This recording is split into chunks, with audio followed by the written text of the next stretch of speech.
Assalamualaikum warahmatullahi wabarakatuh. Jumpa kembali dengan Gus Win. Kali ini saya akan berbagi tutorial cara menjumlahkan sejumlah data dengan kriteria tertentu. Misalnya kita ingin menjumlah data berdasarkan jenis kelamin siswa, misalnya ya, perempuan berapa, laki berapa, misalnya begitu. Nah, di kali ini, di contoh ini, saya akan menjumlahkan data berdasarkan kelas. Jadi misalnya ada berapa sih kelas IPB, ada berapa IPS 1 dan seterusnya. Kita akan menggunakan rumus yang sangat sederhana, yaitu rumus COUNTIF. Kita tulis di sini di bagian terakhir dari kelas IPB ini, saya tulis rumus sama dengan COUNTIF, kemudian kurung buka, mana yang mau dijumlah. Misalnya ini datanya nggak urut, ya acak, itu kita bisa menjumlahkannya dengan sangat akurat ya. Ini kebetulan sudah saya urut per kelas ya. Misalnya datanya nggak urut pun kita akan tahu berapa sih jumlah dengan kriteria tertentu itu. Ini kebetulan ini datanya adalah data urut. Nanti kita bisa peragakan untuk data yang tidak urut ya. Nah, ini jumlahnya mulai dari E2 sampai dengan E29. Kita taruh atas. Karena data yang kita pakai adalah dari E ya, kolom E baris 2 sampai E baris 294 untuk berbagai kriteria. Maka nanti ketika rumus ini kita copy untuk baris yang lain, otomatis kan bergeser. Oleh sebab itu kolomnya kita biarin, tetapi untuk barisnya kita kunci dengan memberi tombol namanya string ya. String itu apa? Dolar ya. Atau kita kunci semua juga boleh ya, karena dari semuanya kita pakai F4 ya, kita kunci, kita pakai dolar. Ini F4 sudah terkunci, yang sini belum, F4.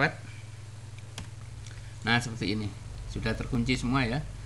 Nah, sekarang kita tinggal memberi kriteria yang kita jumlah dari E2 sampai dengan E294 itu, yang kriterianya seperti apa. Kita akan beri kriteria dengan memberi tanda petik. Kriterianya adalah saya hanya menjumlah yang 12 IPB. 12 IPB.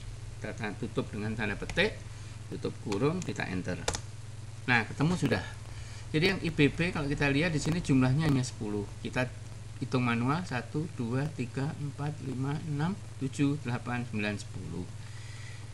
Jadi andai saja datanya itu tidak urut seperti ini, datanya acak, nggak masalah. Karena kita sudah menetapkan kriteria. Sebagai contoh misalnya ya, tidak urut itu laki perempuan kan nggak urut. Kita hanya ingin berapa sih jumlah laki-laki, ya berarti kriterianya di sini diganti L atau diganti P, gitu kan. Nah, kalau misalnya keterangannya hanya angka 10, ini kan kurang apa ya, kurang cakep ya. Kita akan beri di depannya misalnya jumlah peserta ya, si kata-katanya misalnya jumlah peserta 10 anak gitu ya. Berarti kita akan memberi keterangan depan dan belakang. Makanya rumus ini kita tambah di depannya, ini kita beri tambahan tanda petik karena teks ya. Kita beri tanda petik, jadi kita beri kata-kata jumlah pakai huruf apa itu? Huruf depannya aja yang besar ya. Jumlah ya, jumlah, terus petik tutup. Kemudian kita beri simbol dan atau N. Nah, seperti ini ya, jumlah, misal saya enter, sekarang saya enter jumlah 10 gitu. Belakangnya kita tambahi anak, berarti di bagian belakangnya tutup kurung ini kita tambahi N. Jadi menambahkan, kemudian tanda petik anak, petik tutup ya, petik yang terakhir kita enter. Nah, ini kan jumlah 10 anak. Loh, kok ini kok mepet 10 dengan anak? Baik, kita edit dengan menambahkan space di depannya huruf A untuk anak ini. 1 space misalnya. Nah, kan manis kan? Ini kita menjumlah IPB. bagaimana kalau misalnya rumus ini kita copy untuk yang IPS 1? Berarti kita tempatkan di sini. Kita enter. Kok masih 10? Oh iya, soalnya ini rumusnya IPB. Di sini kriterianya adalah IPB. Saya ganti di sini menjadi kelas 12 IPS 1. IPS 1. Kita enter. 32 anak ya. Jumlah 32 anak, yang di sini jumlah 10 anak. Mungkin tadi di sini setelah jumlah harusnya agak renggang, maka kita perlu tambahkan di tanda petik sini jumlah itu 1 space. Nah, sama dengan di sini ya, ini juga 1 space kita tambahkan. Nah, sekarang kita copy yang ini untuk IPS 2. IPS 2. Kita taruh di sini, kita enter. Kriterianya kita ganti bukan IPS 1, tapi di sini IPS-nya kita ganti IPS 2. Enter, ketemu 32. Nah, kebetulan sama ya, kalau nggak percaya silahkan dihitung ya. Zamannya komputer gini ngitung manual ya males juga ya, lama. Udah copy, sekarang kita buat IPA 1. Kita enter di sini. Kriterianya kita ganti. Di sini kan 12 IPS 2. Kita ganti. Kalau di sini saya tulis IPA 1, kita lihat kok 0. Kenapa 0? Karena di sini tidak ada data IPA, yang ada adalah MIPA. Oleh sebab itu kita edit yang di sini, kita tambahi satu huruf M, yaitu MIPA ya, MIPA 1. Nah, ketemu jumlahnya 23. Copy lagi untuk IPA 2, kita taruh di sini. Ganti saja angka belakangnya di sini, yang MIPA 1 kita ganti menjadi MIPA 2. 26 anak. Kemudian copy lagi yang ini, kemudian kita taruh di MIPA 3 bagian terakhirnya ini. Kita ganti di sini angkanya menjadi 3. Jumlahnya 23. Oh, kebetulan sama ya. Oh, enggak sih, 26, 23. Copy lagi, taruh di yang 4. Taruh di sini. Enter. Kalau naruhnya di sini bagaimana? Sama saja. Misalnya saya tidak persis di sini ya, misalnya salah lihat ya, salah lihat. Saya undo dulu misalnya. Saya naruhnya Pak, rumusnya di sini ya. Saya taruh di situ. Langsung di sini saya enter. Kemudian ini IPA-nya saya ganti IPA 4.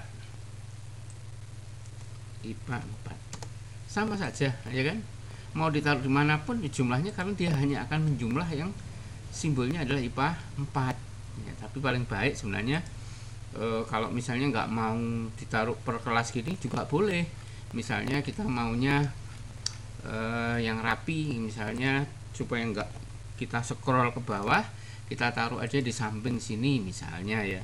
Kita taruh di samping sini, tinggal kita tarik, kan di sini ada kelas IPB IPA 1 sampai 8, berarti 9 kelas, 9, kemudian dapat IPS-nya ada 2, berarti 11.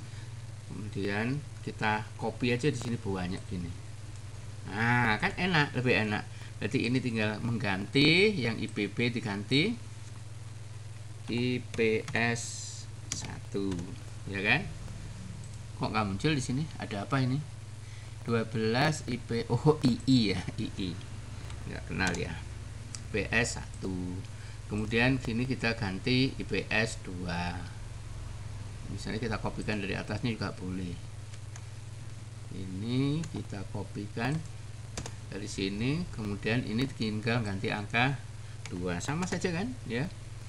Kemudian ini diganti MIPA 1. Jadi kita tidak perlu scroll ke bawah ya.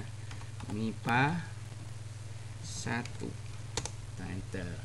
Dan ini kan semuanya MIPA ya. Kita copy semuanya. Kita tinggal menggantinya di sini. Ini berarti IPS 1, IPS 2, kemudian yang ini MIPA 1, yang ini kita ganti MIPA 2. Nanti kita cek jumlahnya sama apa enggak. MIPA 2, yang ini MIPA 3. Berikutnya MIPA 4. MIPA 4. Terus MIPA 5. Kemudian MIPA 6. MIPA 7. Dan MIPA 8. MIPA 8. Sudah selesai. ya kan, sangat rapi, dan kemudian kita tidak harus menjumlah ke bawah. Ini bisa kita hidden atau itu kita delete juga boleh. Oh ternyata anak MIPA 1 sekian, MIPA 2 sekian, dan seterusnya. Demikian tutorial sederhana ini, mudah-mudahan bermanfaat. Sampai ketemu di tutorial yang lain, dan bantu untuk subscribe, share ilmu yang sederhana ini, insya Allah sangat bermanfaat. Sampai ketemu di tutorial yang lain. Assalamualaikum warahmatullahi wabarakatuh.